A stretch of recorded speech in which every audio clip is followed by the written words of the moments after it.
was the church doing on a state campus in the first We're place? seeing more and more protests around the city. 신은 죽지 않았다라는 영화가 유명한 줄은 알고 있었고 시리즈가 다 괜찮은 줄은 알았지만 이 영화 시리즈를 본 것은 처음이었습니다. 왜냐하면 연간 영화를 4,500편을 보는 편이고 예고편이나 팜플렛을 보게 되면 대강 스토리에 대한 감이 오기 때문입니다. 그랬던 저의 생각을 완전히 바꿔놓을 만큼 영화의 캐릭터 묘사와 사건을 풀어가는 방식이 신선했던 영화 신은 죽지 않았다 3편 어둠 속의 빛입니다. 미션 스쿨 대학으로 한 세기 이상 지내온 세인트 제임스 대학교에 위치한 교회를 중심으로 진행되는 내용이 이야기의 줄을 이루고 있습니다. 처음에는 기독교 학교의 이념으로 설립된 대학은 시대가 점점 바뀌어감에 따라 기독교와 거리가 먼 이 사회로 교체가 되고 당연히 기독교의 이념은 구시대적인 생각으로 치부되는 시대가 되어버렸습니다. 지난 100년간 학교 중심부에 위치한 교회는 세월이 지남에 따라 이제는 교인들도 점점 줄어들고 노른자 부지에 세워져 있는 낡은 애물단지 신세가 되어버립니다.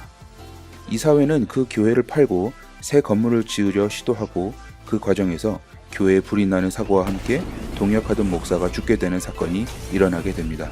지역사회와 소셜 네트워크에서는 교회에 존폐를 두고 양분하는 사람들의 세력 싸움이 일어나게 됩니다. 설상가상 담임 목사는 폭력 사건에 휘말리며 경찰에 구금되기까지도 합니다. 이 영화에 돋보이는 몇 가지 중 한 가지는 영화 속 캐릭터에 대한 묘사에 있습니다. 가장 저의 이목을 끈 인물은 키튼이라는 여학생이었습니다. 키튼은 기독교 가정에서 자랐지만 대학을 오며 부모님과 떨어져 살게 되었고 신앙 상태 역시 흐려진 상태로 학교 생활을 하고 있는 인물입니다. 기도를 해도 응답이 없는 하나님에게 답답해하고 자신의 인생의 목표에 대해 고민하는 인물입니다.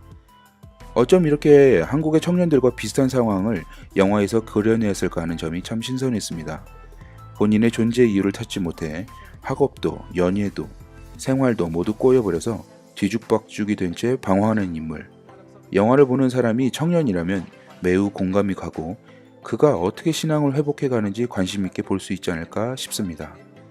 또 한 사람은 교회의 담임 목사인 데이빗입니다. 그는 목사이지만 그간 기독교 영화에서 보여지던 목사의 이미지는 아닙니다.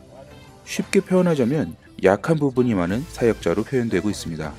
가정의 불화로 인하여서 친형과의 관계가 좋지 않고 다소 욱하는 성숙하지 못한 모습도 있으며 스스로도 완전하지 못하고 폭력적인 모습을 보이기까지 합니다. 하지만 그의 모습을 통해 모든 인간은 완벽하지 않으며 끊임없이 영적으로 성숙해야 하는 존재임을 이야기하고 있는 것 같아 입체적으로 표현되는 것 같아 흥미로웠습니다. 두 번째는 세력 싸움으로 번진 교회와 세상과의 관계입니다. 대부분의 영화에서는 보통은 교회는 늘 포용적이고 세상의 손해를 보더라도 한 발짝 물러나는 식으로 그려지는 것이 지금까지의 컨텐츠에서의 교회의 이미지였습니다. 하지만 이 영화에서는 교회가 도대체 어디까지 양보해야 하는가라는 질문을 관객들에게 던지며 세상의 의견에 교회가 물러나지 않는 모습으로 그려지고 있습니다.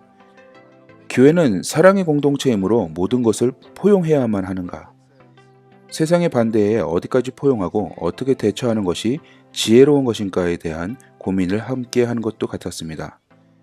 세 번째 포인트는 교회 안에도 깊숙이 들어와 있는 소셜 네트워크에 대한 묘사를 눈여겨볼 필요가 있습니다. 일부에서는 스마트폰이나 소셜 네트워크를 영적 생활에 도움이 되지 않는다고 이야기를 하고 신앙생활에서 지양하는 한편 이 영화에서는 교회 안의 공동체에도 깊숙이 들어와 있는 스마트폰 문화에 대해서 가감없이 다루고 있습니다. 이것은 하나의 특별한 현상을 보여주기에 충분한 포인트가 되었습니다. 교회가 이 캠퍼스에 필요한 것인가를 두고 사람들이 온라인에서 대립하는 장면이 나오는데 본래 문제가 되었던 사건의 본질은 뒤로 한 채 서로의 험담을 주고받는 소셜 네트워크의 현상을 잘 묘사하고 있다고 할 수 있겠습니다. 이제는 영적 생활에 소셜미디어가 나쁘다라고 단순히 이야기하는 것은 너무 단편적인 생각이라고 생각합니다. 이미 많은 사람들은 온라인에서 이야기를 주고받고 소통하는데 교회는 소통을 피해 소셜 네트워크가 없는 동굴로 들어가고 있다는 것입니다. 그것보다는 어떻게 하면 온라인 공간에서도 분명한 기준과 잣대를 가지고 소통할 것인가에 대한 고민을 시작해야 하는지도 모르겠습니다. 물론 성경이 쓰여지던 시대에는 온라인이 없었지만 이제는 그 공간에도 복음이 필요하고 그곳에서도 성경적 기준을 세워 사람들에게 복음을 어떻게 하면 이야기할 것인가 새로운 인식과 고민이 필요한 부분이라고 생각합니다.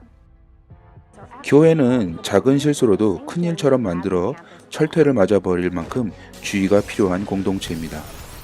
혹자는 순수 복음만 이야기하는 것이 미련하다고 하기도 하고 혹자는 자신들처럼 맹렬하지 못한 신앙을 지탄하기도 합니다. 성경을 바로 알고 성숙한 그리스도인은 어떻게 행동하는 것인가 라는 질문을 가지고 있는 분들이라면 이 영화가 도움이 될 것 같습니다. 그것을 고민하고 방황하고 방향을 찾는 사람들을 통해 자신의 길을 찾아가는 기회가 될 수 있으리라고 생각합니다. 지금까지 미순내 촌장이었습니다. We cannot respond to hate with more hate. Seems like you're the one much is being asked of this time. And don't forget, we are called to be a light in the darkness. What am I doing wrong?